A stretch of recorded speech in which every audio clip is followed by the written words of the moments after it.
sommes dans le livre de 1 Timothée, 1er Timothée, chapitre 2. 1er Timothée, chapitre 2. 1er Timothée, chapitre 2.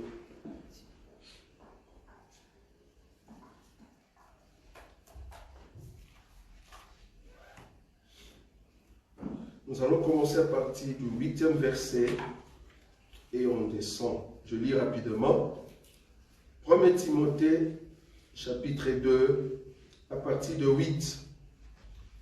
Je veux donc que les hommes prient en tout lieu, en élevant de mains pures, sans colère ni mauvaise pensée.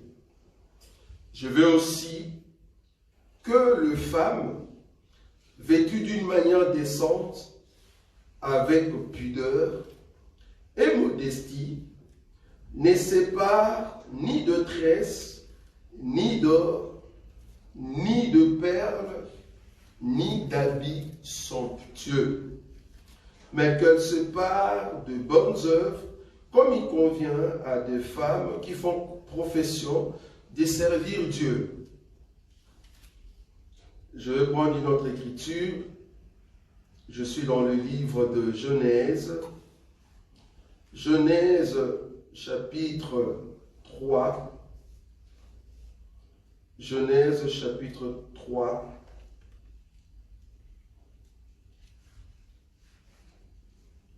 Je commence à partir du verset 21. Genèse, chapitre 3, à partir du verset 21. L'Éternel Dieu fit à Adam et à sa femme des habits de peau, et il les en revêtit. Je répète le verset 21. L'Éternel Dieu fit à Adam et à sa femme des habits de peau, et il les en revêtit. Je prends encore une autre écriture, juste au-dessus.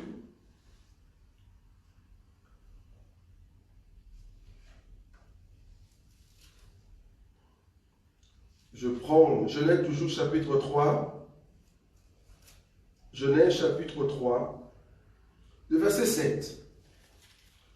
Les yeux de l'un et de l'autre s'ouvrirent. Ils connurent qu'ils étaient nus. Et, ayant cousu de feuilles de figuier, ils s'enfirent de ceinture. Ça, vous avez vu cette écriture? Voilà.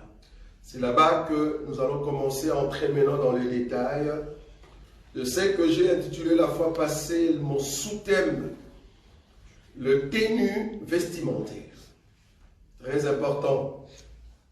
Donc, la fois passée, j'ai commencé une introduction pour vous montrer ce qu'on appelle, au fait, le foulard, qu'on avait vu avant. Et après, nous avons vu, au fait, le respect de la femme par rapport à notre sous-thème qu'on avait vu, la toilette de la femme. Et aujourd'hui, nous commençons maintenant, au fait, le tenue vestimentaire, et c'est très important. Donc, j'ai pris cette écriture de Genèse pour voir quand est-ce que les habits ont commencé.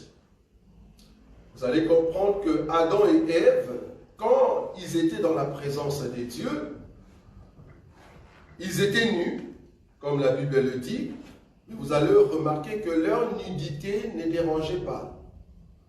La nudité de l'homme et de la femme ne dérangeait pas, ni les animaux, ni Dieu, ça ne dérangeait pas.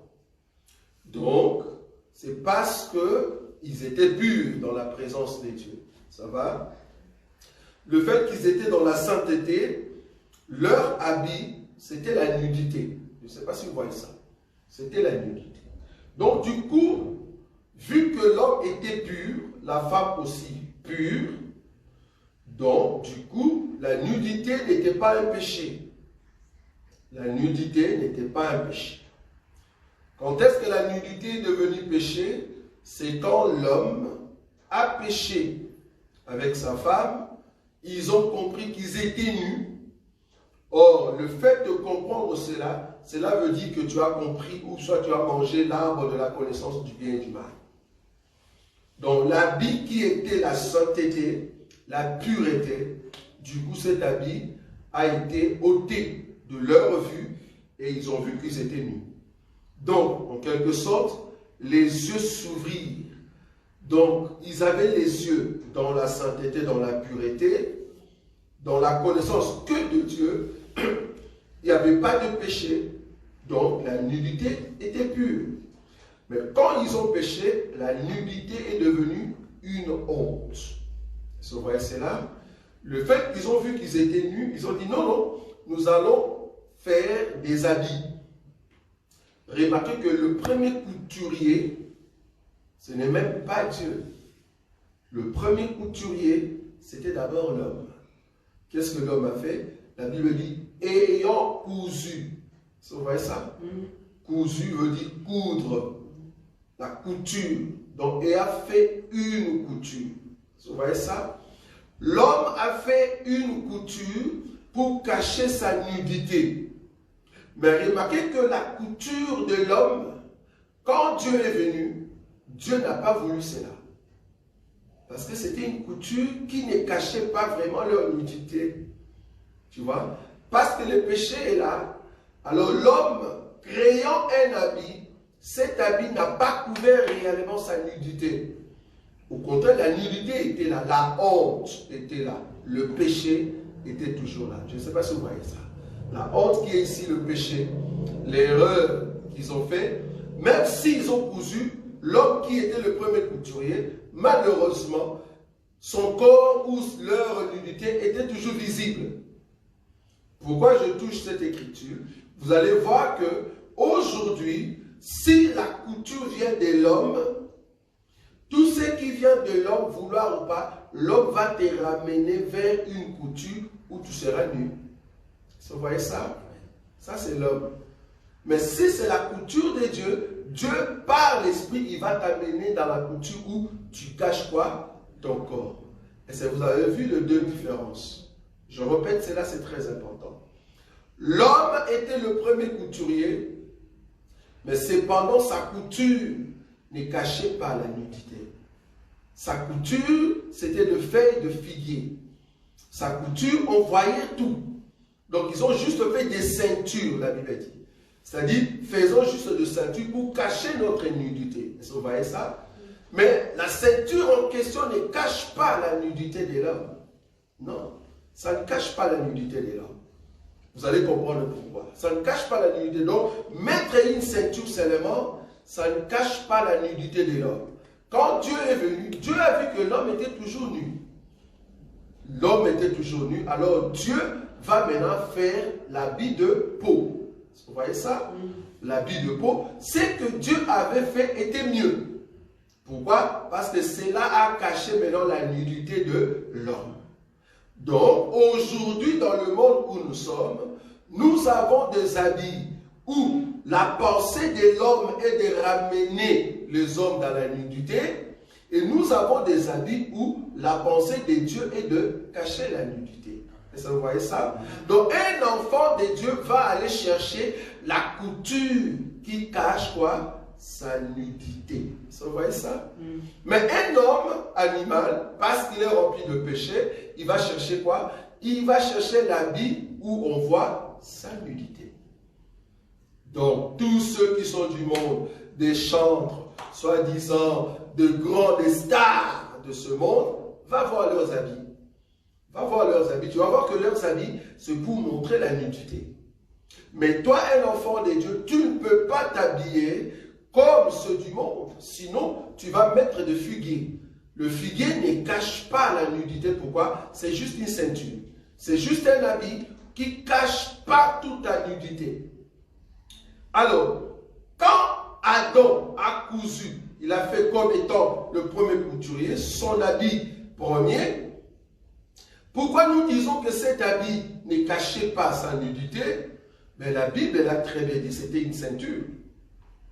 C'est juste une ceinture qui cache peut-être le parti intime de l'homme, mais on voyait tout son corps, que ce soit le corps de l'homme, que ce soit de la femme. Mais quand Dieu est venu, lui qui est Dieu, il donne à l'homme et à la femme l'habit qu'il faut. La question ici serait de savoir, la Bible nous dit, Dieu a fait des habits de peau. Mais quel animal qui a été tué? Nous, en tout cas, dans cet évangile, nous aimons toujours avoir la révélation des Écritures jusqu'au fond. Quel est l'animal qui a été tué? Et par cet animal, sa peau aide à ce que vous puissiez faire un habit. Vous voyez ça? Donc, si dans la Bible, ici dans Genèse, on ne nous a pas dit l'animal que Dieu avait tué, mais nous pouvons chercher dans la Bible quel est l'animal qui a été conçu pour, au fait, donner sa peau pour que ça te serve d'habit. Est-ce que vous voyez cela? Parce que tu vas voir que les habits que nous portons, souvent, ça vient des arbres, des cotons, tu vois. Ça, ce sont des arbres, de coton, de fil, de nylon. Mais la partie où il y a la peau, là, c'est du cuir. Vous voyez? Quand on parle du cuir, ça, c'est l'animal. Maintenant, quel est l'animal que Dieu avait tué pour faire, au fait, l'habit de l'homme? Mais dans Genèse, il n'y en a pas. Mais il faut maintenant parcourir la Bible pour comprendre quel est l'animal que Dieu a créé pour que sa peau, parce que la Bible dit, il fait l'habit de la peau. Mais quelle peau, de quel animal? Je vais prendre cette écriture. Je suis dans le livre de Proverbes. Proverbes, chapitre combien? Proverbes, chapitre 27. Proverbes, chapitre 27. Proverbes, chapitre 27. Vous avez vu ça? Proverbes, chapitre 27, le verset 26. Il est dit ceci. Les agneaux, vous avez vu ça? Les agneaux sont pour tes vêtis. Vous voyez ça? Les agneaux sont pour tes vêtis. Et le bourg pour payer les champs. Vous avez vu ça? Donc un agneau a été conçu, un agneau a été créé pour te vêtir. Donc, si Adam et Ève ont été vêtus, c'est parce que Dieu avait tué l'animal qui a été créé pour vêtir. Vous voyez ça? Donc cet animal n'est rien d'autre que l'agneau. Ah, nous comprenons, la Bible dit que l'agneau a été immolé avant la fondation du monde. Ah, on comprend. Donc, l'agneau a été immolé, tué avant la fondation du monde. Donc, du coup, un animal a été tué dans les jardins pour prendre sa peau et faire des habits à qui? À Adam et Ève. Vous voyez ça? Ok. Donc, du coup, pourquoi nous disons que l'homme a fait un habit, mais qui ne cachait pas sa nudité? D'abord, il faut définir c'est quoi la nudité dans la Bible. C'est quoi la nudité? Est-ce que les mollets, on appelle ça nudité dans la Bible? Est-ce que ma tête, on appelle ça nudité dans la Bible? Donc, je vais chercher dans la Bible ce que la Bible appelle nudité. Je vais prendre une écriture. Je suis, je crois, dans quel livre? Je prends quelle écriture? Je crois Lévitique, c'est ça?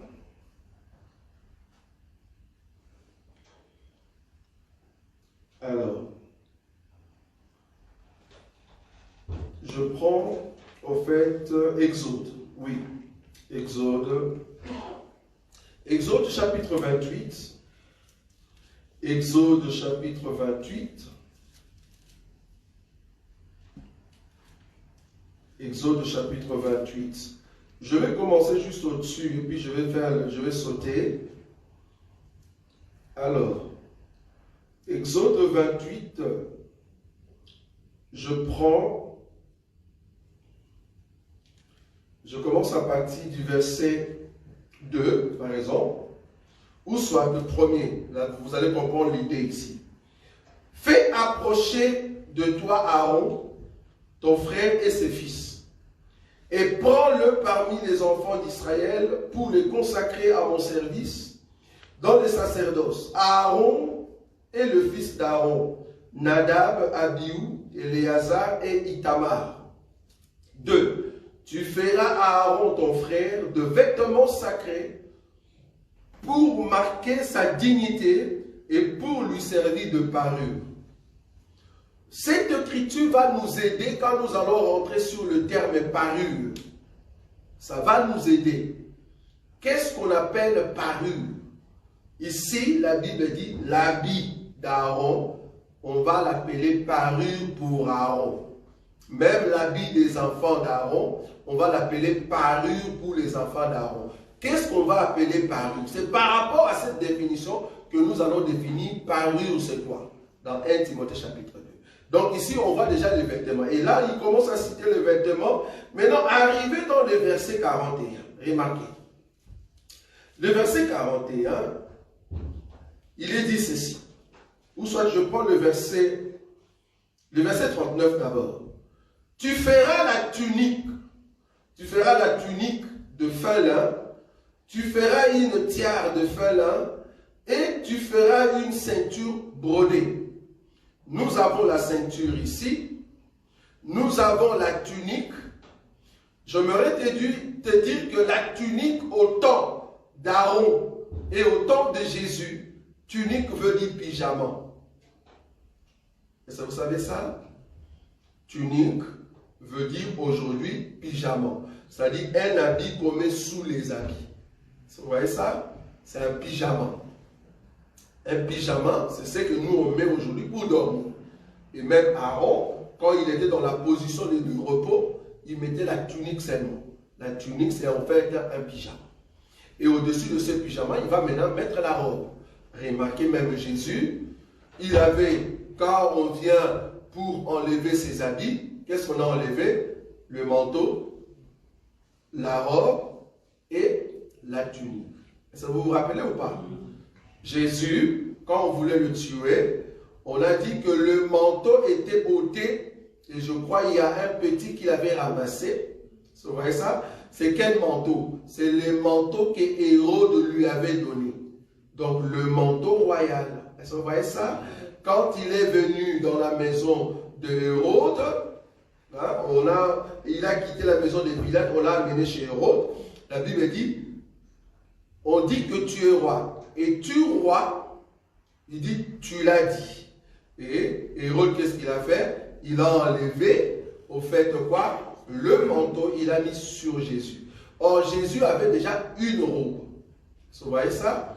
Il avait déjà une robe. Et en dessous de cette robe, il y avait quoi? Il y avait la tunique. Donc, la tunique, c'est un habit, au fait, qu'on appelle aujourd'hui comme pyjama. Ça va? Est-ce qu'on est d'accord? Ok. Maintenant, tout juif, tout israélite, il mettait donc l'habit, comme on dit, habit complet, c'était manteau, robe, tunique, et nous allons maintenant rajouter un élément. Ça va? Oui. Manteau, robe, tunique. Est-ce qu'on est d'accord? Ça, c'est l'habit d'un juif, l'habit d'un israélite, l'habit d'un hébreu. Ça va? Donc, ils l'ont reçu depuis longtemps. Même Abraham, qui était hébreu, il avait au fait sa robe. Comment? La Bible dit, quand il voulait faire jurer au fait le serviteur le plus ancien, qu'est-ce qu'il a fait? Il a soulevé sa robe. Donc, on comprend que Abraham met aussi des robes. Vous voyez ça? Oh, bon, ce n'est pas notre enseignement. Ici, je vais définir c'est quoi la nudité. D'où va la nudité? Remarquez. Le verset 39 nous dit, tu feras la tunique de fin lin, tu feras une tiare de fin lin et tu feras une ceinture brodée. Donc, la tunique ici, je dis, c'est au fait le pyjama. Le verset 40. Pour les fils d'Aaron, tu feras de tuniques, tu leur feras des ceintures, tu leur feras de bonnets pour marquer leur dignité et pour leur servir de parure. Ça va? Le verset 41.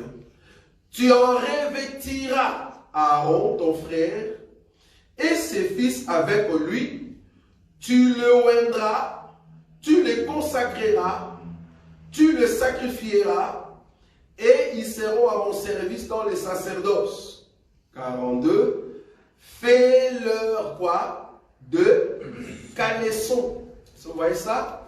Le terme caleçon ne vient pas dans notre ère, ne vient pas dans notre génération. Le terme caleçon vient dans la Bible. Ce n'est pas ce que nous voyons aujourd'hui. Au temps d'Aaron, au temps de Moïse, quand on dit caleçon, c'est quoi? C'est ce que nous voulons voir. Qui est différent de la tunique. À part la tunique, il y avait aussi caleçon. C'est quoi les caleçons? Il regarde le verset 42. Fais-leur des caleçons de lin pour couvrir quoi? Leur nudité. Comment est-ce que ces caleçons seront? La Bible dit, ils iront depuis quoi? Le rein jusqu'au cuisse. Est-ce que vous voyez ça? Quand on dit le rein, c'est-à-dire là pour l'homme, mais pour la femme, c'est là. Parce qu'il faut cacher la poitrine. Ça va? Il faut cacher la poitrine. Donc pour l'homme, le rein, c'est là. Et pour la femme, c'est là. Ok. Maintenant, donc du coup, la nudité de l'homme va de rein jusqu'où? Jusqu'aux cuisses. C'est-à-dire le cuisse doit être à l'intérieur. Je ne sais pas si vous voyez ça. C'est-à-dire, une personne qui est nue devant Dieu, c'est toute personne, pour l'homme, qui laisse son rein jusqu'aux cuisses, sans habit. Est-ce que vous voyez ça? C'est-à-dire, de partir de rein jusqu'au niveau de cuisse, si cette partie-là est ouverte, tu es nu. Donc Dieu considère la nudité pour l'homme à partir de rein jusqu'au niveau de cuisse. Toute cette partie-là doit être couverte. Et ça, vous avez vu ou pas? Cette partie-là doit être couverte pourquoi? Parce que Aaron devait travailler dans des degrés. C'est-à-dire, il y avait des escaliers quand il montait. Or, quand il monte, il ne faut pas que sa nudité soit vue. Vous voyez? Maintenant, pour cacher cela, il fallait mettre des caleçons à l'intérieur. Et ces caleçons, pour l'homme, ça allait de rein jusqu'aux cuisses. Donc, un homme qui est nu devant Dieu, vouloir ou pas, c'est tout homme qui, son habit va de rein jusqu'au niveau de cuisse. Ça va? Donc, si tu mets une culotte comme la culotte de footballeur et que tes cuisses, on le voit facilement, toi qui es un frère, vouloir ou pas, tu séduis. C'est une séduction. Pourquoi? Parce que tu as laissé, au fait, la partie qui devait être cachée. Et la femme qui n'a pas l'habit de là jusqu'au niveau des cuisses, au fait, tu es nu. C'est pour cela, nos sœurs ne peuvent pas mettre de mini-jupes. Est-ce que vous comprenez cela?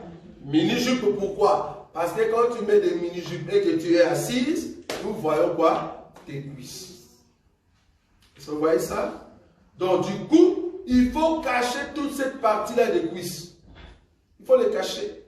Même quand tu es assise, nous ne pouvons pas voir tes cuisses. Tu dois cacher cela. Parce que Dieu considère la nudité quand le cuisse est vu, quand la poitrine est vue. C'est pour cela une seule ne peut pas montrer ses poitrines. Que ce soit une partie, non. Tu dois le cacher. C'est comme l'homme, il doit cacher cette partie-là jusque-là. Il doit le cacher. Est-ce que vous avez vu ça?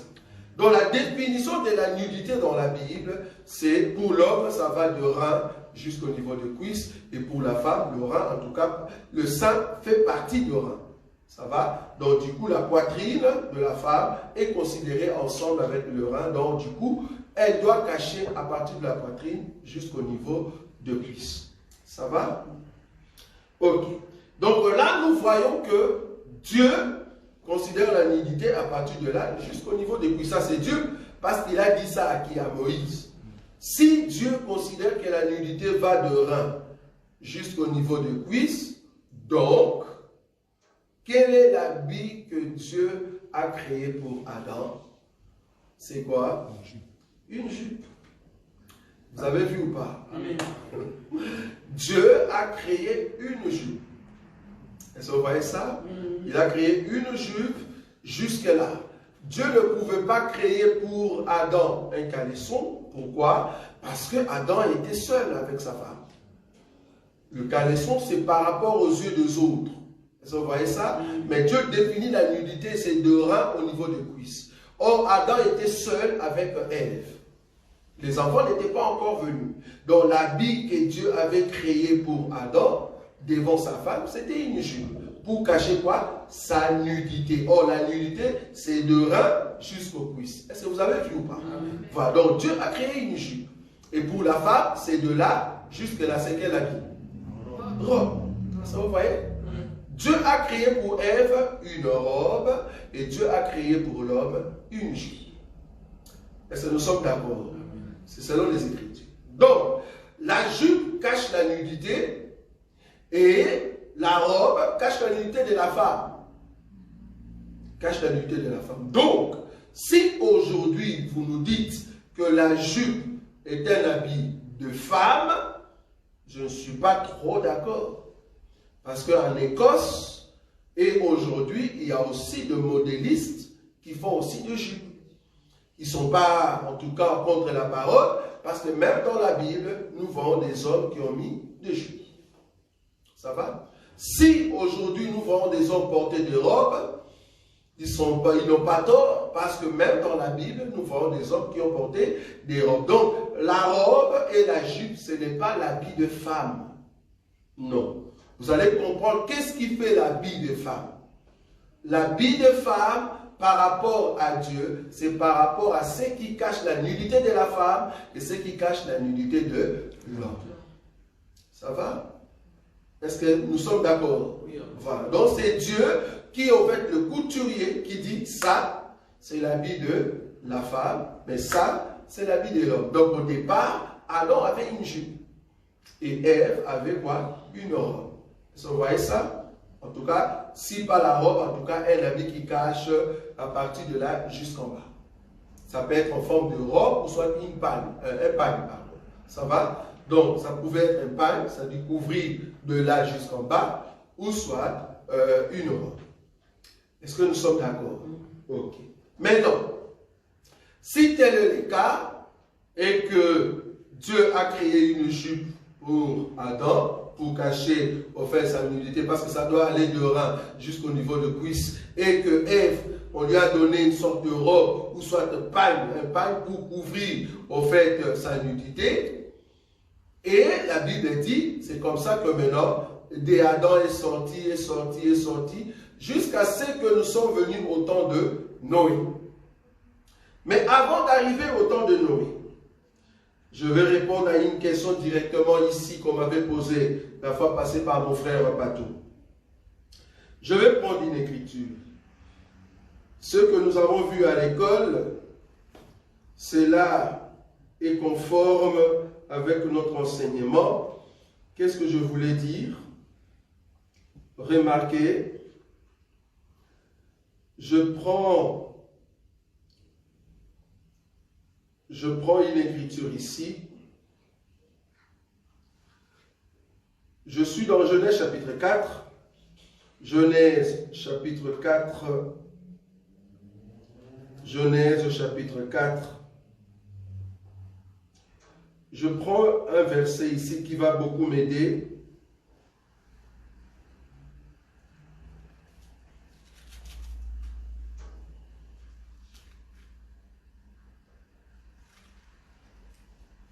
Je suis dans Genèse chapitre 4, je prends le verset 8, ou soit 7. Non, je commence à partir du verset 6. Donc Genèse chapitre 4, verset 6. Et l'Éternel dit à Caïn, pourquoi es-tu irrité et pourquoi ton visage est-il abattu? Certainement si tu agis bien, tu releveras ton visage, et si tu agis mal, le péché se couche à la porte. Et ses désirs se portent vers toi, mais toi domines sur lui. Cependant, Caïn adressa la parole à son frère Abel, mais comme ils étaient dans le champ, Caïn se jeta sur son frère Abel et les tua. Pourquoi je pris cette écriture? C'est parce que je voulais montrer ici l'autel. L'autel qu'adressa Abel, l'autel qu'adressa Caïn. Les deux autels, c'était une nourriture que Dieu avait fait pousser de la terre. Que ce soit l'animal, que ce soit au fait le fruit. Ce n'est pas interdit de donner une offrande de fruits. Parce qu'on a posé à un pasteur, pourquoi est-ce que l'offrande de Caïn n'était pas acceptée? Il a dit parce que c'était de fruits. C'est faux. Parce que c'était au fait la sémence de la terre. Mais c'est faux. Parce que même dans la loi de Moïse, il est dit, si tu ne sais pas avoir l'animal, tu vas amener le fruit. Le problème de Caïn, c'était que son cœur était mauvais. C'est ce que la Bible dit. Son cœur était mauvais. Donc, il était mauvais. C'est dans ce sens-là. Mais remarquez qu'ils ont fait l'autel. Donc, nous sommes au temps de Pierre. Quand je dis Pierre, pas Pierre homme, mais Pierre élément, instrument. Nous sommes au temps de Pierre. C'est-à-dire, la première personne à commencer à utiliser de pierre, c'était la famille d'Adam. C'est-à-dire, là, nous sommes dans l'âge de pierre. Ça va? Maintenant, d'où vient l'âge de métaux? Quand est-ce que l'âge de métaux est venu? Pourquoi je dis l'âge de pierre? Parce que, comme vous savez, à l'école, nous avons vu que l'homme, quand il a commencé à avoir l'intelligence, qu'est-ce qu'il a fait? Il a taillé une pierre pour commencer à couper l'animal. Ça va? Donc ici, si Abel a coupé l'animal et il a posé sur l'autel qui était l'autel de pierre, c'est parce que nous sommes à l'âge de pierre. Maintenant, quand est-ce que l'âge de métaux est venu? Remarquez, je suis toujours dans chapitre 4. Où est-ce que je peux prendre cette écriture? Je vais prendre une écriture ici. Là où on parle de la musique. Est-ce que vous voyez ça? C'est la descendance des Caïns. C'est au chapitre 5. Voilà, c'est chapitre 5. Chapitre 5, je vais prendre une écriture ici. La descendance des Caïns, est-ce que vous voyez ça? C'est dans quelle écriture? Comment ça, 11? 17 plutôt. Genèse 5. 4, 17, descendance de Caïn. 4, 17. 4, 17. On va prendre ça. 4, 17. Voilà. On va, mais apparemment, ils n'ont pas mis, mais on va voir ça. Ah oui, c'est juste. Donc, ici, le verset 17, il est dit, Caïn connut sa femme, elle conçut et enfantant Enoch. Il bâtit ensuite une ville, il donna à cette ville le nom de son fils Enoch. 18. Enoch agendra Irad, Irad agendra Mehujaël, Mehujaël agendra Métouchaël, Métouchaël agendra le Mec. Le Mec prit deux femmes. Le nom de l'une était Ada et le nom de l'autre était Tchila. La polygamie n'a pas commencé avec Adam, mais la polygamie a commencé avec Caïn. La famille des Caïns. Ça va? La famille de ceux qui sont mauvais. Voilà, bon. Ce n'est pas notre enseignement d'aujourd'hui. Le verset 20. Adam enfantant Jabal, il fit le père de ceux qui habitent sous des tentes et près des troupeaux. 21. Les noms de son frère étaient Jubal. Il fit le père de tous ceux qui jouent des lahards et du chalumeau. Est-ce que vous avez vu ça? Ok. Tchila de son côté enfanta Tubal Caïn, qui, remarquez, qui quoi? Forgeait tous les instruments d'airain et de fer. Est-ce que vous voyez l'âge de métaux? Voilà. Donc l'âge de métaux a commencé du temps de Tchila. Ça va? Ben, on sait voir par rapport à notre calendrier qu'on a fait de l'autre côté, la date approximative de ces temps-là. Ça va? Donc l'âge des métaux a commencé, en tout cas, au temps même de Caïn, au temps d'Adam, au temps avant que Seth arrive. Ça va? Si seulement on sait le calculer, je vois que c'est avant que Seth arrive. Mais le Tchila, au fait, c'est par lui que est venu les forgerons, les gens qui vont commencer maintenant à travailler avec des métaux, c'est-à-dire avec de métal. Si le couteau existait en forme de pierre, mais avec Chila, ils ont découvert au fait le métal. Et par le métal, ils ont commencé à faire au fait de métaux.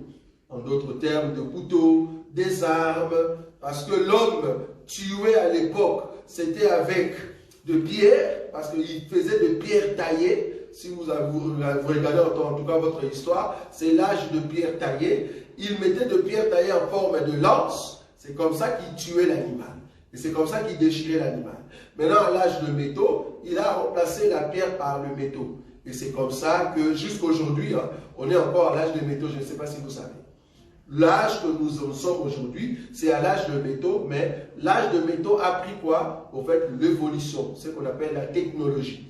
Même l'arme qui était avant sous forme d'arc, c'est-à-dire pointu, la flèche, aujourd'hui, au lieu d'utiliser la flèche, ils utilisent des balles. Or, les balles, c'est quoi? Le balle, c'est en forme de flèche. C'est vraiment pointu.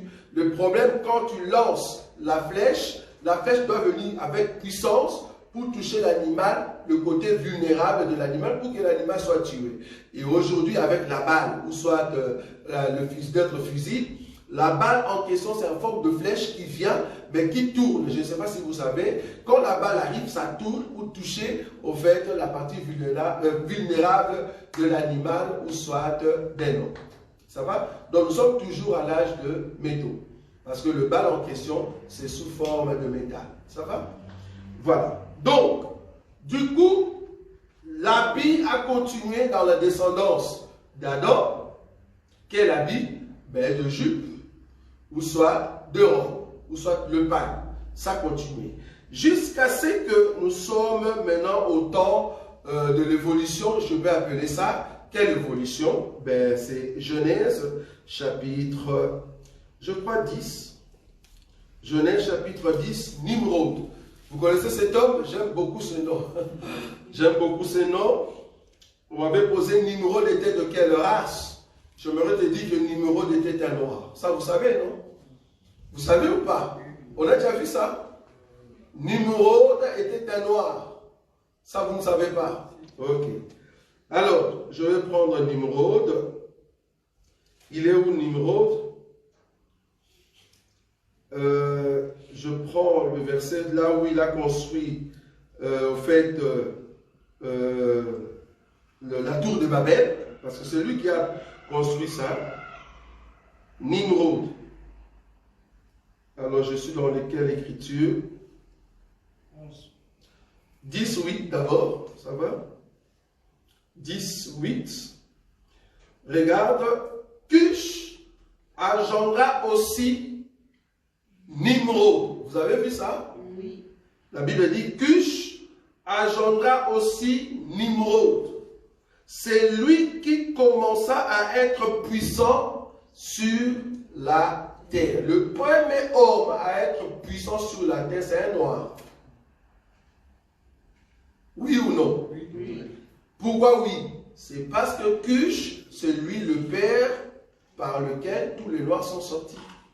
Souvenez-vous que Cush, c'est le père des Cananéens, Cush, c'est le père des Égyptiens, Cush, c'est le père des Éthiopiens, des Libyens. On avait vu ça la fois passée. Vous vous rappelez, non? Donc, Nimrod, c'est au fait une personne qui était de la race noire. Pourquoi? Nous pouvons continuer à remarquer. C'est lui qui commença à être puissant sur la terre. 9. Il fut un vaillant chasseur devant l'Éternel. C'est pourquoi l'on dit comme Nimrod, vaillant chasseur devant l'Éternel. 10. Il régna d'abord sur Babel. Est-ce que vous voyez ça? La tour de Babel, c'est lui qui a construit ça. C'est lui, au fait, qui avait construit la tour de Babel. C'est au fait Nimrod qui a construit ça. Il régna d'abord sur Babel, Érec, Akkad et Calné, au pays de Shinéa. Or, le pays de Shinéa, c'était le pays où habitaient les Noirs. Ça va? Si vous voulez voir ça, c'est lors de notre enseignement sur la descendance de Noé. On a déjà expliqué ça, comment est-ce qu'il y a eu la répartition de 3 fils de Noé. Ça va? Or, Cush, son père, c'est qui? C'est Cham. Ça va? Or, Donc, Kish, le terme Cush, Cush veut dire en d'autres termes quoi? Éthiopie. Vous pouvez chercher, même dans vos Bibles, c'est écrit. Il y a d'autres Bibles, au lieu d'écrire Cush, non, on écrit Éthiopie. Dans votre Bible. Mais ici dans ma Bible, on a dit Cush. Mais dans votre Bible, Cush, on peut dire Éthiopie. Donc c'était un noir. Et Éthiopie a mis au monde un fils qu'on appelle Nimrod. Ça va? Donc c'était un homme. Et c'était en fait un noir. De ce pays-là sortit Assur, il bâtit Ninive, Rehoboth, Ir, Kalash. Or, Assur, ce sont des Assyriens. Or, les Assyriens, c'est là-bas qu'est venue Assyrie. Vous voyez ça? La Syrie, aujourd'hui, c'est au fait l'Irak. C'est ce qu'on avait dit, non? C'est ça, non? On avait dit que c'est ça, au fait, l'Irak. Les Assyriens, c'est un mélange des Irakiens, mais avec le peuple qui était autochtone, c'était au fait des Noirs, c'est-à-dire les peuples cananéens. Ça va? Donc voilà un peu là où, au fait, Nimrod régnait. Et puis on descend. Donc, pourquoi je dis cela? Ça, c'est la descendance de Cush. Quand il y a eu maintenant rénovation, c'est-à-dire évolution ou renouveau, avec la descendance ou l'arrivée de Nimrod, il y a eu ce qu'on appelle, au fait, évolution. Les gens ont commencé à évoluer, ils ont commencé à construire. Ils ont créé des briques. Souvenez-vous, Dieu, au temps d'Adam, il n'y avait que de pierres. Mais quand l'homme, par Nimrod, sont venus, qu'est-ce qu'ils ont créé? Ils ont créé de briques. Je ne sais pas si vous savez. La différence entre de briques et de pierre, le pierre c'est naturel, tu les tailles, tu poses, au fait, ce qu'on appelle le ciment aujourd'hui, mais Nimrod est venu avec d'autres technologies. C'était quoi la technologie? Tu vas prendre de la boue, tu mélanges avec des bitumes, tu vois? Même dans nos villages aujourd'hui, on continue encore à faire cela, et c'est solide, mais malheureusement c'est de la terre. C'est pas de roc, de pierre. Parce que l'idée de briques ici, ils ont pris des ciments, ils ont mélangé avec des sables. Mais l'idée des dieux, ce n'était pas des briques comme ça. L'idée des dieux, c'était de prendre le roc, comme Israël est construit. Israël est construit avec des rocs. C'est-à-dire, roc, tu tailles et tu le poses sur un ciment. Et c'est comme ça, même les Égyptiens, comme Israël était venu sur leur territoire, ils ont construit des pyramides comme ça. Les pyramides, ce sont des rocs qu'on a posés sur des ciments. Mais l'homme Nimrod, c'est lui qui est venu avec l'idée des briques, même aujourd'hui. Si nous construisons nos maisons aujourd'hui avec des briques, surtout ici en Europe, des briques rouges là, surtout ici en Europe, vouloir ou pas, la personne qui l'a amené, c'est un noir. Il s'appelle Nimrod. Ça va? Bon, ça c'est juste l'histoire, hein, comme on dit l'histoire biblique. Donc c'est Nimrod qui a amené cette pensée. Donc, pour dire qu'il y avait évolution, l'homme a commencé à évoluer. Remarquez, la tour de Babel, Dieu dit, remarquez, le verset chapitre 11, pour comprendre que nous sommes à l'âge de l'apogée. C'est-à-dire, après l'âge de métaux, l'homme maintenant monte. Monte par quoi? Par son intelligence. Mais une intelligence qui n'a pas plu à Dieu. Pourquoi? Remarquez. Je vais prendre Genèse 11, le verset 1er. Toute la terre avait une seule langue et le même mot. Comme ils étaient partis de l'Orient, ils trouvèrent une plaine au pays de Chinéa. Or, celui qui régnait au pays de Chinéa, c'est qui? Je viens de le dire tout à l'heure. C'est qui? C'est Nimrod. Ça va? C'est lui qui régnait au pays de Chinéa. Ça va? Comme ils arrivèrent au pays de Chinéa, ils y habitaient. Ils se dirent l'un à l'autre, allons, faisons des briques. Est-ce que vous voyez ça? Oui. Le verset 3. Allons, faisons des briques et cuisons-le. Est-ce que vous voyez un peu l'intelligence? Ils ont fait des briques avec de sable. Ils ont mis dans le feu pour que ça devienne quoi? Du solide. C'est vraiment comme on fait des briques aujourd'hui. Même dans nos pays, surtout les briques rouges là. Même dans de Basaïs, dans de provinces, c'est toujours comme ça. Voilà, donc les sables rouges on met dans le feu, ça devient dur. Et c'est comme ça qu'on va fabriquer au fait de briques. Et cuisons-le au feu, et la brique leur servit de pierre, et les bitumes leur servit de ciment. Tu as vu ça? Le terme ciment ne vient pas dans notre génération. Les termes ciment viennent de la jeune... Parce que la personne qui écrit ici, ce n'est pas Noé, ce n'est pas Adam. C'est qui écrit ici? C'est Moïse. Donc Moïse appelle ciment la matière que Nimrod avait trouvé une idée de mettre entre les deux pieds. Vous imaginez l'intelligence. Mais cette intelligence, c'était une intelligence humaine. Vous voyez ça? Remarquez, c'était une intelligence humaine. Le verset 3. Ils se dirent l'un à l'autre, allons faisons-nous des briques et cuisons-le au feu. Et la brique leur servit de pierre et le bitume leur servit de ciment.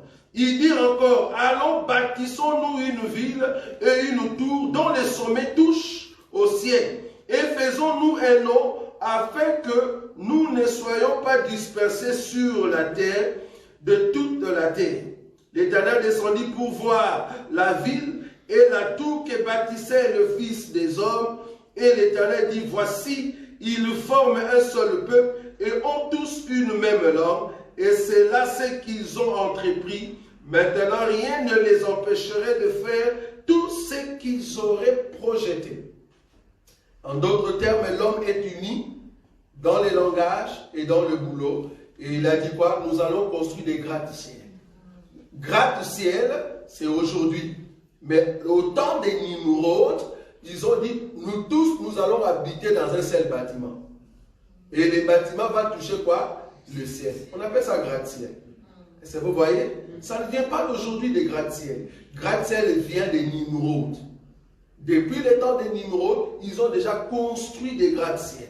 C'est un homme noir.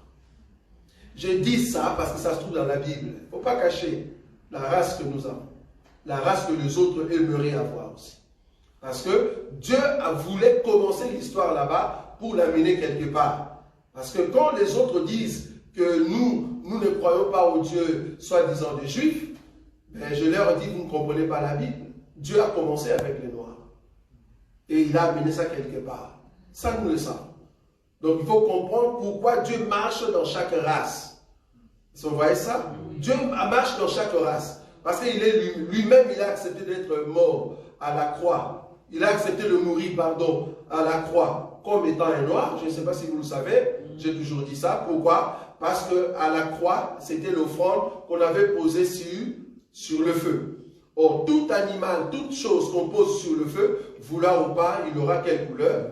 La couleur noire. Donc, Dieu a accepté de devenir noir. Ça, c'est la couleur noire. Mais remarquez qu'en même temps, il a accepté de devenir noir. Lui-même, il est, au fait, la race blanche. Or, la blancheur de Dieu, c'est quoi? C'est la pureté. Vous voyez ça? En même temps qu'il est la pureté, il est aussi jaune. La race jaune, pourquoi? Parce qu'il est Dieu. La race jaune, la couleur jaune, c'est la divinité. Donc, il est en même temps la divinité qui est la race jaune, il est la pureté qui est la race blanche, mais il a accepté de mourir à la croix comme offrande, c'est-à-dire la couleur noire. Mais remarquez, son sang a été versé, c'est la race rouge. Donc, Dieu a toutes les races, il est passé par toutes les races. Donc, il ne faut jamais faire la discrimination par rapport aux races. Dieu voulait passer par toutes les races. Ça va? C'est très important. Donc là, nous voyons que nous sommes au temps de l'évolution. Quelle évolution? Ben, le monde a évolué. Avec Nimrod, nous avons eu des gratte-ciel et toute personne avait seulement un seul mot. Dieu dit non, si nous laissons l'homme à cet état, l'homme n'aura plus besoin de nous. Alors qu'est-ce qu'il faut faire? Nous allons descendre, nous allons confondre leur langue. Parce que toute personne qui est unie dans une seule langue, vouloir ou pas, ils vont aller trop loin. En d'autres termes, aujourd'hui, si nous tous, nous avons un seul langage, vouloir ou pas, nous serons forts. Ça, vous savez, même dans une famille, si vous tous, vous êtes un seul langage, vous êtes forts. Parce qu'il n'y aura personne qui viendra, en fait, vous mettre autre chose. Parce que vous avez un seul langage. À ces temps-là, tout le peuple avait un seul langage. Et Dieu, qu'est-ce qu'il a fait? Il a mis plusieurs langages. De sorte que quand tu parles l'hébreu, l'autre n'entend plus. Quand tu parles swahili, l'autre qui entend le lingala n'entend plus. Et c'est là-bas qu'il y a eu plusieurs langues. C'est là-bas qu'ils se sont dispersés. Chacun suivait maintenant sa langue. Ce n'est plus la race, mais chacun suivait maintenant la langue. C'est la langue qui a fait que nous soyons maintenant une partie, par exemple en Afrique, une partie en Asie, alors que les hommes étaient ensemble. Les hommes étaient ensemble, unis dans une langue, mais ce sont des langues qui ont fait qu'il y a eu immigration. Or, remarquez, dans cette immigration-là, dans cette dispersion, vouloir ou pas, s'il y avait une partie des Noirs qui comprenaient la langue de ceux qui avaient la couleur, c'est que ça soit blanche ou jaune, vouloir ou pas, ils vont se mettre ensemble. Donc c'était la langue qui réunissait les gens, ce n'était pas la race. Vous avez vu ou pas? Ici, dans le chapitre 11, c'était la langue qui réunissait les gens, ce n'était pas la race. Donc il y avait même la race noire qui parlait une langue quelconque. Et là-bas aussi, comme il y avait aussi le fils de Japheth, le fils de Sem, si vous parlez même langue avec ceux qui sont noirs, mais pourquoi pas, vous allez ensemble. Ça va? Je ne sais pas si vous voyez ce que je veux dire. C'est là-bas que est sorti, par exemple, les Égyptiens. Ils ont créé leur langue qu'on appelait à l'époque hiéroglyphe. C'est ça, non? Leur écriture. Hiéroglyphe. Hiéroglyphe, c'est ça, hein? Voilà. Ils ont créé leur langue. Et quand les Juifs sont venus, alors que les Juifs, non pas les Juifs, les Hébreux, merci beaucoup. Quand les Hébreux sont venus, vouloir ou pas, ils sont venus où? En Égypte. Mais bon, on peut toujours les appeler les Juifs, bon, les Israélites. Quand ils sont venus en Israël, ils ont trouvé quoi? Les hiéroglyphes. Avec leur langue, il y a eu un mélange. Imaginez pendant 400 ans, un peuple qui habite dans un pays, vouloir ou pas, il y aura transformation de votre langage. Normalement, la langue qu'on parle aujourd'hui en Israël, si vous écoutez très bien, il y a deux mots arabes à l'intérieur et il y a deux mots swahili à l'intérieur. Pourquoi? Parce que la langue, en tout cas africaine, vient à partir de l'Égypte. Donc, il y a des termes qu'on peut comprendre, mais c'est un mélange des langues qu'ils ont trouvées, au fait, en Égypte. Ça va? Mais bon, ce n'est pas notre enseignement. Donc, du coup, lors de l'évolution, c'est là-bas que nous voyons l'apparition de la robe. L'apparition de la robe, et la robe est venue, et jusqu'au temps de Paul. Ok, maintenant c'est là-bas que je voulais venir. Donc cette robe a commencé depuis les temps d'Abraham, c'est descendu jusqu'au temps au fait, de Paul, voire même après Paul. Mais vous allez voir que l'armée comme l'armée romaine ne mettait pas de robe. L'armée romaine mettait quoi? De jupe. Vous voyez ça? Mettait de jupe. Pourquoi? Parce que c'était normal pour un homme de mettre des jupes. C'était une tenue qui fait que, voilà, on te reconnaît comme étant un Romain. Même le Romain normal, il mettait des jupes. C'est-à-dire c'était une tenue qui est venue d'ailleurs. Mais Israël lui-même mettait des robes. Donc une jupe était vue comme étant un habit des étrangers. Vous voyez ça? Un habit des étrangers. Mais par contre, la robe, c'était l'habit des Hébreux. Ok? Vous avez vu? Ok. Les Égyptiens. Les Égyptiens à l'époque de Moïse, ils mettaient quelle tenue? Jupe, pantalon, robe. Jupe. Ça va? Les Égyptiens, ils mettaient des jupes. Pourquoi? Mais l'histoire nous enseigne cela. Même les temps de Ramsès, c'était des jupes. Donc, Moïse, qui est grandi au fait dans la maison des pharaons, il mettait quoi? Des jupes. Joseph, la Bible dit Joseph aux yeux de ses frères, il apparaissait comment? Comme étant un Égyptien. Donc la tenue qu'il mettait, c'était la tenue égyptienne. Donc il mettait des jupes. Donc une jupe, ce n'est pas un habit de femme. Je souligne ça parce qu'on arrive quelque part. Est-ce que vous voyez comment je viens? Donc je viens de panne. Jupe, robe, tout ça, il n'y a pas un habit d'homme, il n'y a pas un habit de femme. Pour comprendre que ça, c'est un habit d'homme, il faut aller voir le couturier. Je ne sais pas si vous voyez comment je viens. Okay. Maintenant, nous sommes au temps de notre frère Paul. Nous sommes au temps de Paul. Paul vient maintenant nous donner, je vais vous laisser le temps de poser des questions parce que je termine dans 10 minutes. Paul nous donne maintenant cette écriture de Timothée, chapitre 2, là où nous avons lu tout à l'heure. Vous avez vu l'historique de l'habit. C'est très important d'aller là-bas. Maintenant, remarquez ici, dans 1 Timothée, chapitre 2, le verset 9. Très important. Il est dit ceci. Je veux aussi que les femmes, vêtues d'une manière décente, avec pudeur et modestie. D'abord, on va s'arrêter là. Je veux aussi que les femmes vêtues d'une manière décente. Ça, c'est le souhait.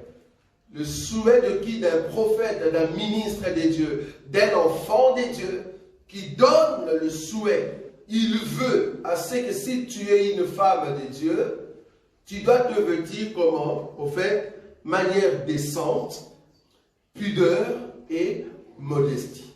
Quand on dit la décence, ça veut dire quoi? La décence.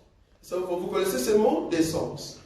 La décence, ça veut dire pas trop frappant. Pas trop frappant. La décence veut dire, quand je te vois, c'est pas ça qui m'attire rapidement. Non. Donc simple, pas trop frappant. La décence. Pudeur veut dire qui cache les parties intimes. C'est ça un habit, pudeur. Donc, une femme doit s'habiller pudeur.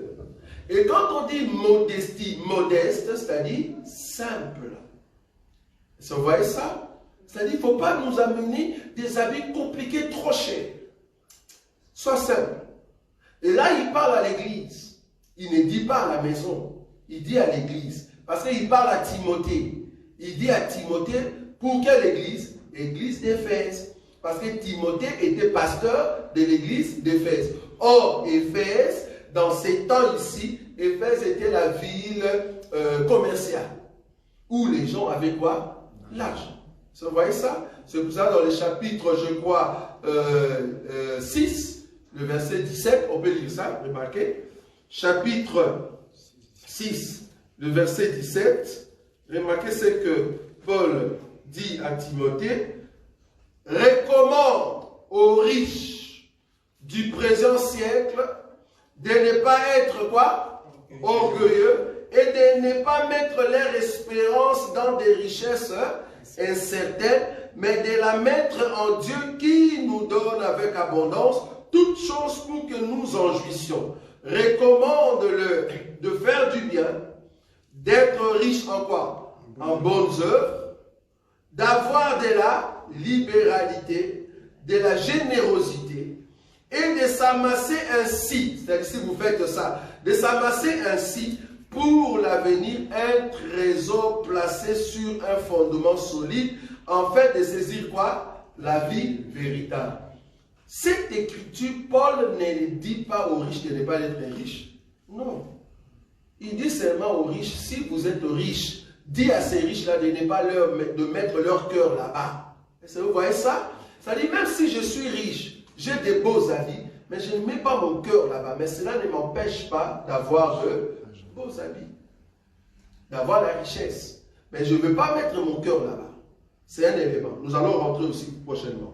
Donc, du coup, dans cette écriture ici, de 1 Timothée chapitre 2, Paul donne un conseil. Paul martèle pour dire que la femme en Christ, si vous êtes en Christ et Jésus, la façon de s'habiller, il y a 3 éléments. C'est-à-dire, nous avons la pudeur, je prends l'écriture, la pudeur, deuxième élément, la décence, et troisième élément, la modestie.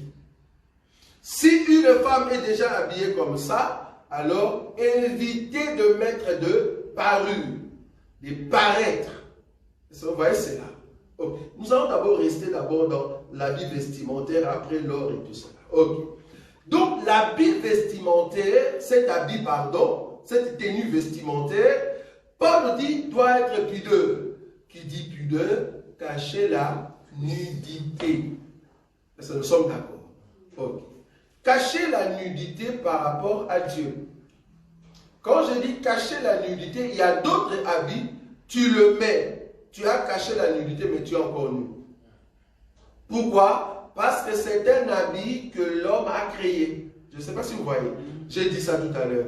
C'est un habit que l'homme a créé, croyant cacher la nudité, mais en réalité, ça ne cache pas la nudité. On voit la nudité. Quel habit? Un habit qui est impudique. C'est un habit, oui, mais impudique. Or, l'habit doit être pudeur. Quand on dit pudeur, pas seulement cacher la nudité, mais on ne peut pas voir ta forme.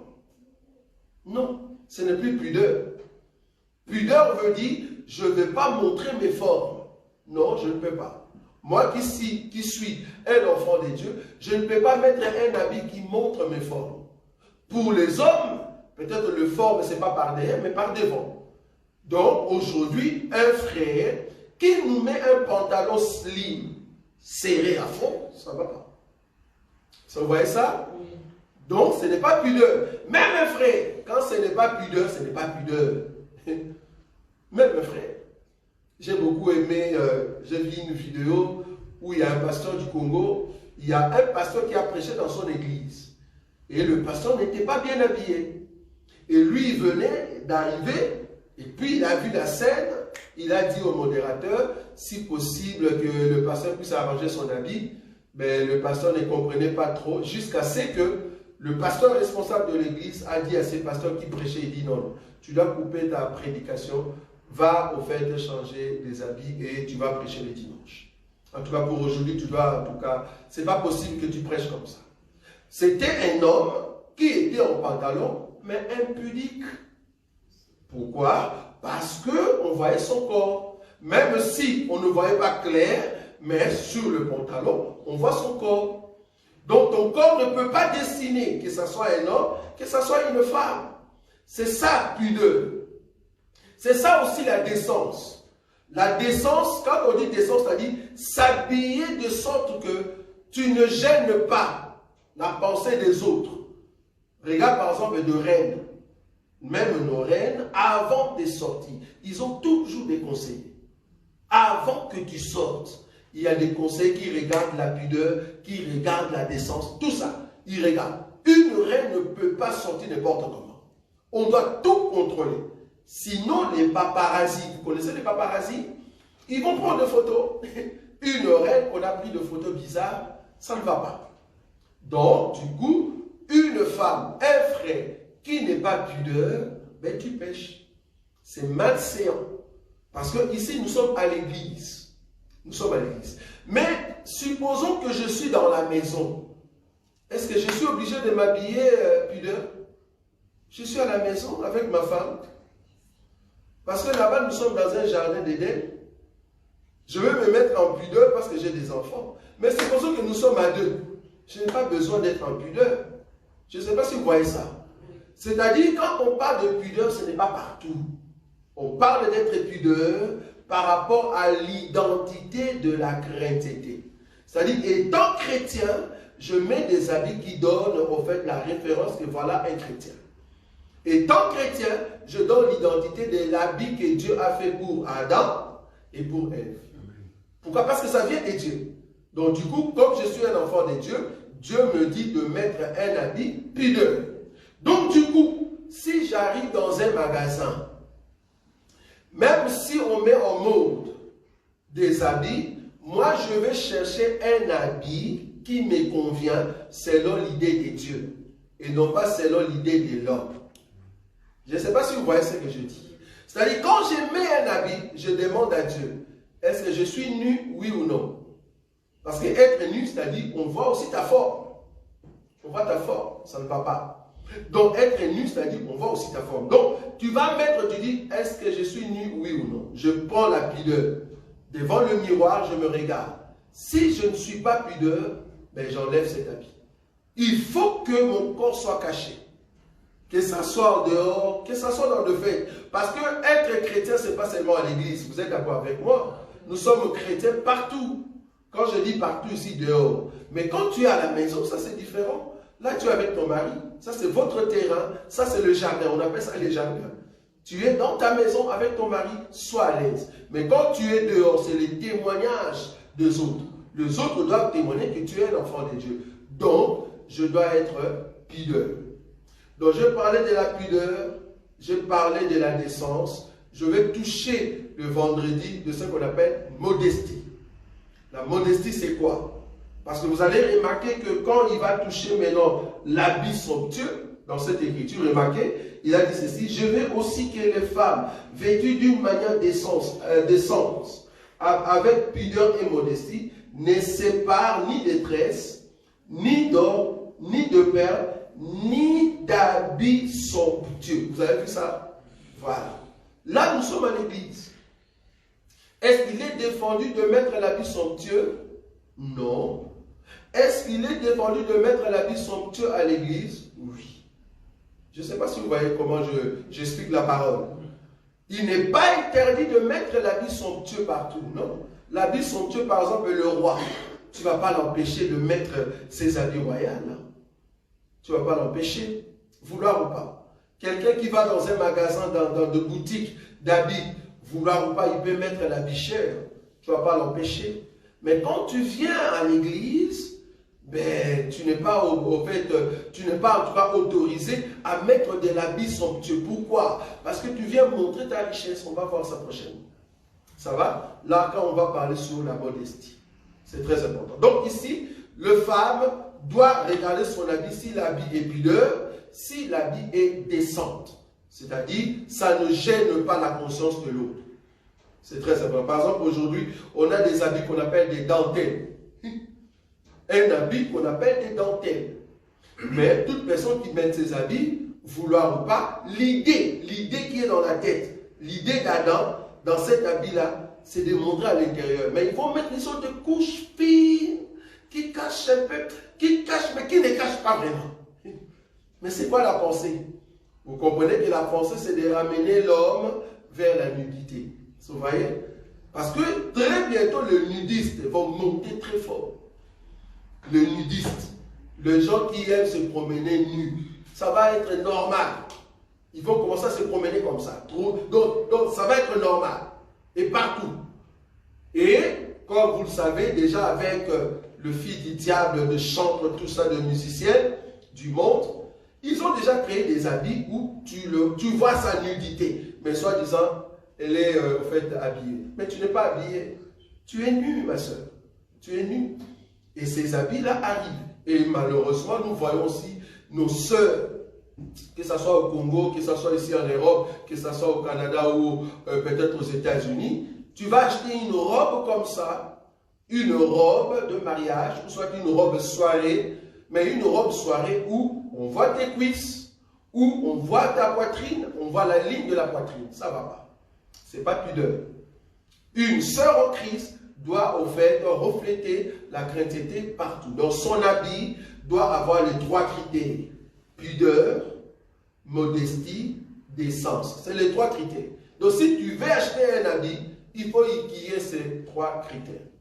Donc prochainement, nous allons voir sur la modestie. Que ça soit aussi un frère, je l'ai martelé ici. Ça va? Voilà. En tout cas, je vais vous laisser maintenant le temps de poser des questions, même ceux qui sont en ligne. Si seulement vous avez des questions, pourquoi pas, pendant 15 minutes, nous allons aller jusqu'au bout. Nous allons d'abord prier. Tendre Père, nous te disons un grand merci. Un grand merci parce que tu nous montres comment est-ce que l'habit est venu dans le monde. Toi qui es le véritable couturier, tu as fait que l'habit de l'homme soit un habit qui va de rein jusqu'aux cuisses et l'habit de la femme au niveau de la poitrine jusqu'aux cuisses. Pour la seule gloire de ton nom. Nous voulons, Seigneur, comprendre la modestie, la pudeur et la décence avec le Saint-Esprit qui est en nous, afin que nous soyons propres à chaque instant que nous passons partout dans le monde, que nous puissions éclairer et donner la lumière à ton peuple. Nous ne voulons pas être des pierres d'achoppement. Partout où nous allons passer, Seigneur, dans notre façon de s'habiller, nous voulons que le cœur de ton peuple soit dans la joie parce que tu es Dieu. Tu es Dieu. Bénis tout un chacun de nous, que cette soirée soit une soirée de grâce, une soirée de bonté, alors que nous allons dormir, que nos songes soient pour toi, Seigneur. Alors que nous allons commencer notre prière demain, Seigneur, à partir de 5 heures, Sois avec nous pour la seule gloire de ton nom, parce que tu es le Dieu qui aime les gens qui s'approchent de sa grandeur. Accompagne-nous tout ce temps que nous allons commencer notre prière de 40 jours. Assiste-nous du début jusqu'à la fin, parce que nous allons le commencer, Seigneur, demain matin, parce que tu es Dieu.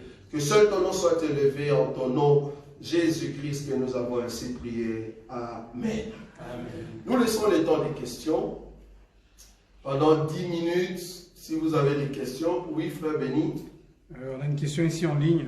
Oui. De sœur Charlotte Rongo. Oui. Elle demande, et si on reçoit des gens chez soi, Oui. même en été, peut-on mettre un habit où on voit les formes, que ce soit la femme ou l'homme devant les enfants? Oui.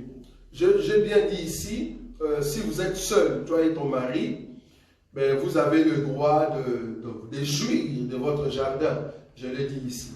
Mais tu vas voir que quand Adam a dit que nous sommes nus, ils ont compris qu'ils sont nus, ils ont caché leur corps, c'est le regard de l'autre.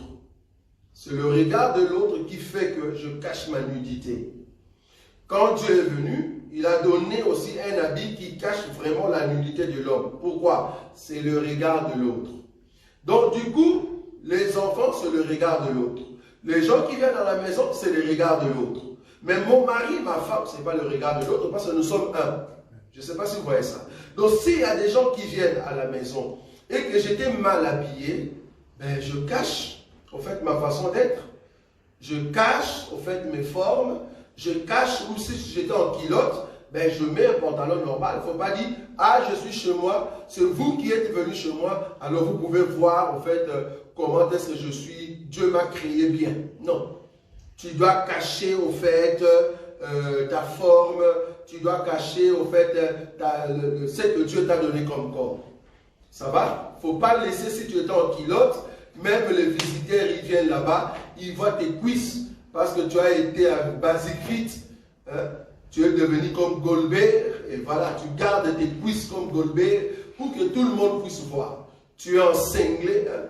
Parce qu'il y a des frères qui aiment montrer leur, comment on dit, leur poitrine, que j'ai été dans le Basic Fit, et tu es en cinglé, et puis voilà, on te prend une photo, ou soit des gens qui sont venus chez toi à la maison, du coup tu restes avec ces cinglés-là pour qu'on puisse voir ta forme, tu dis, ah, ce n'est pas un péché parce que c'est vous qui êtes venus chez moi. Non, étant un chrétien, bien que les gens qui sont venus chez toi, en tout cas à moins que ça soit par erreur, la porte s'est ouverte et les gens t'ont vu, pour le respect, ben, cours vite, va te changer.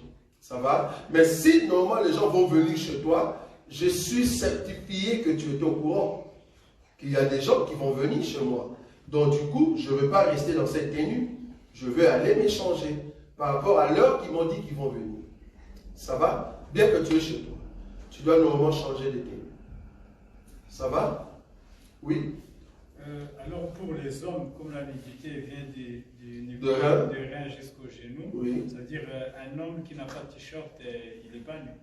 Bon, en tout cas, déjà du temps comment on dit, de Romains, ben, rester torse nu, ça montrait au fait la force de l'homme, tout ça. Mais avec les temps, parce que je parle de l'évolution. Parce qu'il faut toujours marcher dans l'évolution. Or, l'évolution nous amène dans 1 Corinthiens chapitre 11. La nature elle-même ne vous enseigne-t-elle pas? Or, la nature d'aujourd'hui nous enseigne, nous, à ne pas rester torse nu si je suis ici. Parce que autant, tu comprends maintenant? C'est par rapport à la nature. Donc, bibliquement parlant, il n'y a pas une écriture qui interdit. Mais si tu vas dans la nature, c'est là interdit. Mais nous regardons, par exemple, Jésus. Jésus a été tué, en tout cas, il n'avait pas des habits. On est d'accord? Il n'avait pas des habits. La Bible dit, par exemple, Jésus, il a enlevé ses habits qu'il avait, il a pris une ceinture, il a mis sur le rein, il a commencé à laver les pieds des disciples. En réalité, cet habit-là, c'est quoi? Une tunique. Or, tunique, c'est l'habit qu'on met sous. Normalement, tout le monde ne peut pas le voir. Ça va? Donc, un pyjama, aujourd'hui, normalement, tout le monde ne peut pas le voir. On comprend un peu. Donc, du coup, il y a aussi cet aspect de la nature. Bibliquement parlant, un homme qui laisse la poitrine au-dessus, nous voyons même des militaires au temps même du temps de David, de tout ça, qui combattait la poitrine, en tout cas, laissait de... Selon l'écriture que nous avons lue, ça ne dérange pas. Mais tu vas voir qu'Aaron, il n'a pas montré quand même sa poitrine. Il cachait avec la tunique ou soit la robe. Bien qu'en dessous, il a les caleçons. Ça va? Donc du coup, laisser la partie ici pour l'homme, ça ne dérangeait pas. Mais avec l'évolution, aujourd'hui, la nature nous enseigne, dans l'église, c'est malséant. Donc du coup, selon la nature, comme Paul nous a dit, c'est malséant pour un frère. Moi, je viens ici, je mets ma culotte jusque là, mais je suis torse nu. C'est malséant. En fait, c'était dans le sens que, par exemple, là, on vient dans des pays chauds, Oui. où des fois, tu peux être torse nu, mais Oui, sans vouloir Choquer. se montrer. Choqué, oui, mais tu peux être torse nu. Oui, je suis d'accord, mais dans ta maison. Mais tu ne vas pas me dire, je serai torse nu. Il fait chaud, je viens à l'église. Alléluia, alléluia. Non, voilà, tu es torse nu dans ta maison. Même moi aussi, même ici, nous sommes dans des pays froids ou chauds. Quand il fait chaud, je suis chez moi à la maison, je peux être torse nu ou en cinglé, ça ne dérange pas. Moi et mes enfants, ça ne dérange pas. Ça va? Mais par contre, s'il y a des visiteurs qui arrivent, je ne vais pas être torse nu. Tu vois là où je suis. Donc du coup, la nature aujourd'hui ne me permet pas, pour que je ne sois pas une pierre d'achoppement. J'ai bien dit ici, la nudité, c'est les regards de l'autre. Ce n'est pas toi, ce n'est pas ta femme, c'est les regards de l'autre. Donc du coup, quel est le regard de l'autre pour que je ne sois pas une pierre d'achoppement? Or, les regards de l'autre voudraient que je puisse cacher ma poitrine, donc je mets un t-shirt dessus, ou une chemise. Ça va? Il faut toujours concorder les Écritures. Encore une question par rapport aux habits. Prochainement, nous allons voir maintenant, est-ce que mettre les pantalons à tout prix, c'est un péché? Ça va? Mettre les pantalons, est-ce que c'est un péché? Vous allez voir que tout ce qui est pantalon, que ça soit robe, parce que quand Paul a parlé ici, concernant pudeur, décence et modestie, il n'y a personne qui mettait des pantalons. Est-ce que vous êtes d'accord avec moi? Amen. Il n'y a personne qui mettait des pantalons. Et pourquoi il a parlé alors des pudeurs? Ah, c'est parce que même de robes, il y avait des robes qui étaient sans pudeur. Est-ce que vous êtes d'accord avec moi? Ah, donc il y avait aussi des robes qui étaient sans pudeur. C'est pour cela que Paul a parlé des pudeurs. Parce que si le robe était toujours pudeur, ben pourquoi alors Paul allait parler de ça? Alors qu'au temps de Paul, il n'y avait pas de pantalon. Donc une robe aussi peut être sans pudeur. De la même manière qu'un pantalon aussi peut être sans pudeur. Donc je dois m'habiller pudeur. Donc quand tu mets même les pantalons, il faut que ça soit pudeur. Que ça soit un homme ou que ça soit une femme. Ça c'est un élément. Deuxième élément, le couturier c'est lui qui sait faire, ça c'est un pantalon d'homme, ça c'est un pantalon de femme. C'est juste par rapport à un élément. Que ça soit la robe des femmes, que ça soit la robe des hommes. C'est juste un élément qui fait que ça c'est une robe d'homme, ça c'est une robe de femme. Ça va? C'est juste par rapport au couture. Oui? Ici, on a des questions en ligne, mais je pense que vous avez déjà répondu, mais c'est pour que les gens qui nous suivent puissent aussi voir que leurs questions sont posées. Oui. Sœur Donatella qui pose deux questions. Par exemple, la jupe doit-elle être au-dessus ou en dessous des genoux? Première question. Deuxième question de Sœur Donatella, c'est quoi le vestimentaire d'une femme chrétienne à la plage? Et puis, on a une autre sœur qui s'appelle Patty qui est là, qui demande si je peux mettre la chemise de mon mari. Ok, dans la chemise de ton mari, d'abord, là-bas, on va venir par rapport à l'écriture où la Bible dit la femme ne mettra pas l'habit d'homme et l'homme ne mettra pas l'habit de femme. Ça va? Est-ce que la question ici, si je mets la chemise de mon mari, tu mets la chemise de ton mari, tu veux sortir ou dans les cadres amoureux? Il y a des éléments comme ça. Ça va? Il y a des éléments. C'est comme si moi je mettais la blouse de ma femme et je viens ici à l'église. Vouloir pas vous tous ici, vous allez dire, qu'est-ce qui ne va pas avec mon frère? Ça va? Parce que les sœurs savent que cette robe-là, c'est pour les femmes. Mais je suis dans les cadres amoureux. Avec ma femme à la maison, je mets sa robe. Je mets sa chemise. Ce n'est pas dans la pensée que nous allons ouvrir l'écriture. Vous allez comprendre. Dans les cadres amoureux, on peut utiliser les tissus ou un habit quelconque, que ce soit pour homme, que ce soit pour femme. Dans les cadres d'amour, ça ne choque pas. Ça ne choque pas. Je viens parce que c'est les regards de l'autre. Or, ma femme et moi, nous sommes un. Donc, je peux le mettre dans la chambre là-bas, ça ne dérange pas. Parce que là-bas, il n'y a pas le regard de l'autre. C'est le regard de ma femme, c'est-à-dire c'est mon regard. Maintenant, sortir de sa chambre avec maintenant la robe de ma femme, non. Tu vois là où je suis. C'est-à-dire, quand je mets la chemise de mon mari, qui est chemise d'homme, si je suis dans la chambre, il n'y a pas de souci. Mais est-ce que je peux aller avec la chemise d'homme, mais au boulot par exemple? Là où il y a des sangs. Non, je ne peux pas sortir. C'est comme j'ai dit, de la blouse. Il faut toujours faire ça à chaque fois. Ça va? Est-ce qu'un homme peut mettre la blouse de femme et venir au boulot? Non. Donc la femme aussi ne peut pas mettre une chemise d'homme de son mari. On sait que c'est chemise d'homme et tu l'amènes au boulot. Non. Mais à la maison, dans la chambre, ça ne dérange pas. Ça va? Oui, maman. Papa, on a une chemise frère Bénial, il a un garçon. Oui. Mais moi, c'est pas là que on peut déranger dans l'autre. C'est pas la chemise de son mari, ça change. Tu as acheté. Oui, là, tu as maintenant, ça ne dérange pas, c'est ta chemise à toi. Mais ceux qui sont au bal, ils n'ont pas ça. Là, ça change. Bon, ce n'est pas la même chemise. Ici dans la question que tu as posée, c'est-à-dire, je vais acheter une chemise et je sais que c'est pour homme, c'est ça, non? C'est ça, non? Je sais que c'est pour homme. Étant chrétien, je ne vais pas le faire. Parce que j'ai déjà l'enseignement. C'est comme si tu me disais, j'ai vu une blouse. C'est vraiment une blouse de femme. Je dis, mais c'est chelou. Mais non. Ben oui. C'est ça différent. Bon, il y a aussi des chemises femmes. Il y a aussi des chemises femmes. Chemise homme, chemise femme. Mais quand tu les mets, aujourd'hui on a été dans un magasin. Chapeau. Tu vois les chapeaux? Il y a aussi chapeau homme et chapeau femme. Ben j'ai mis ça sur la tête. Nati m'a dit, c'est pour femme. Voilà. Donc il y a chapeau et chapeau. Alors que les deux sont toujours des chapeaux. Ça va? Donc, oui, Nati. Oui, moi je pense que c'est que maman Sylvie peut éclaircir. Bon, je vais aller plutôt dans le sens de polo ou t-shirt, pas chemise. Parce que des fois, il y a des polos ou t-shirts mix. Oui. On ne sait pas vraiment, on ne sait pas vraiment si c'est d'homme ou c'est la femme. Oui. C'est pour le femme. Là, tout le monde peut mettre. Voilà. Tu l'as bien dit, c'est mixte. Quand on dit mixte, c'est parce que ici, c'est le couturier. Il faut toujours regarder le couturier. Qu'est-ce que le couturier veut?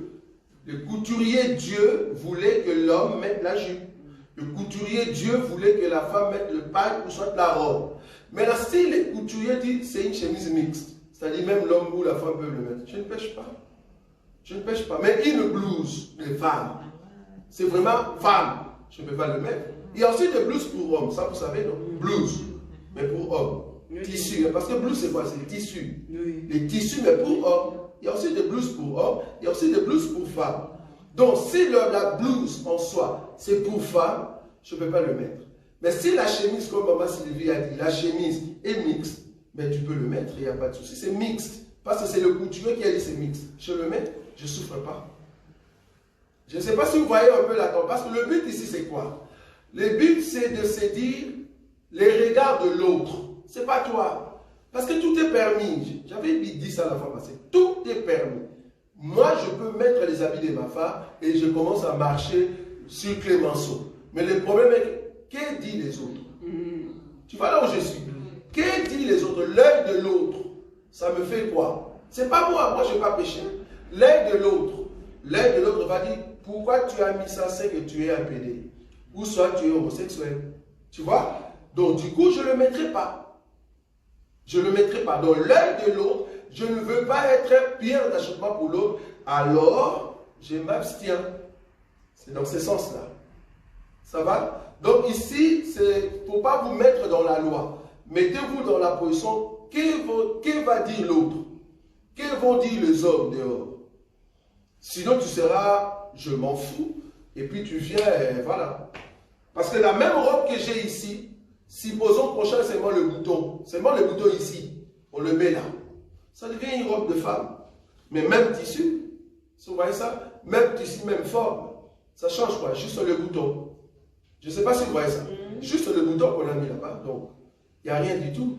Donc ici, c'est juste l'œil de l'autre. Comment est-ce que l'autre pense? Mais si je suis seul avec mon mari, ça ne dérange pas. Est-ce que ça passe? Oui. Encore une question, peut-être une dernière. Oui. Non, moi j'avais demandé. La jupe au-dessus ou en dessous des genoux. Et alors, ah oui, oui. le vestimentaire de la femme à la place. Super, c'est une très bonne question. Donc, pour la femme, je crois que je l'ai dit ici, j'ai déjà répondu à ça. La nudité commence à... Donc, si le cuisse, on voit seulement le cuisse, ça ne va pas. Donc, il faut faire de sorte que le cuisse, on ne puisse pas voir cela. Donc, du coup, c'est en dessous du genou. Parce que le cuisse termine où? Ça commence là et ça termine où? Juste au genou. C'est-à-dire, la jupe doit être en dessous du genou. Pourquoi? Parce que quand je suis assis, tous mes cuisses sont à l'intérieur. Mais si tu le mets là, au-dessus du genou, quand tu es assis, vouloir ou pas, on voit le cuisse. Je ne sais pas si vous voyez la différence. C'est-à-dire, il faut que la jupe soit en dessous du genou, de sorte que quand je suis assis, mes cuisses ne se voient pas. C'est très important. Maintenant, on nous a posé la question la fois passée, et la jupe qui a une fente? Il y a des questions terribles qu'on nous pose. La jupe qui a une fente, qu'est-ce que vous en dites, vous, par rapport à l'enseignement? Elle montre la nudité. On ne porte pas. Pourquoi? Elle montre la nudité. Non, ça montre la cuisse. Donc, si c'est fente derrière ou devant, vouloir ou pas, on voit tes cuisses. Tu ne peux pas montrer tes cuisses en fait. Parce que Dieu considère que la nudité c'est la cuisse et au niveau de rein. Pour la femme, ça montre là jusqu'aux cuisses. Donc tu ne peux pas montrer tes cuisses, même si tu as une jupe fente et qu'on voit tes cuisses, ça ne va pas. Et aujourd'hui, comme je vous avais dit que le couturier homme, il a créé une robe, je vous dis, ça, je ne sais pas s'il faut l'appeler pente. Non, ça c'est pas. Là, c'est là. Pente, là. C'est-à-dire ça s'ouvre là.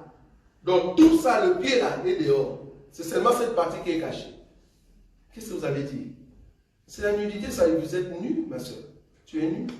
Donc cette porte là, non, c'est pas... Et les robes comme ça, on a vu de filles d'honneur, hein, qu'on appelle de filles d'honneur, et puis on leur donne ces habits-là lors de leur mariage.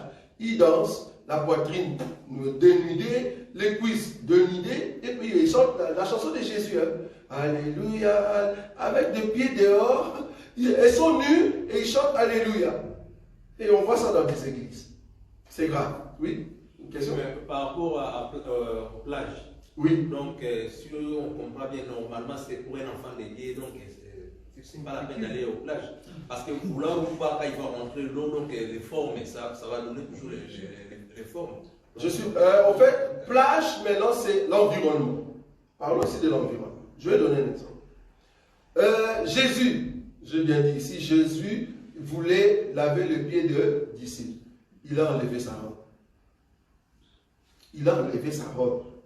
Il l'a enlevé, et puis il a pris la ceinture, et puis il a commencé à laver quoi? Les pieds de ses disciples. Or, nous savons, l'Écriture n'a pas dit s'il y avait les tuniques. Attends, on va voir ça. Jean chapitre 13. Permettez qu'on termine là-bas, parce que les questions sont vraiment prépondérantes. Genèse chapitre 13. Est-ce qu'il est dit qu'il est resté avec la tunique? Je crois. Hein? On va lire. Jean chapitre 13. Voilà, regarde, le verset 4. Qu'est-ce qu'il est dit, frère Alain? Il est dit quoi?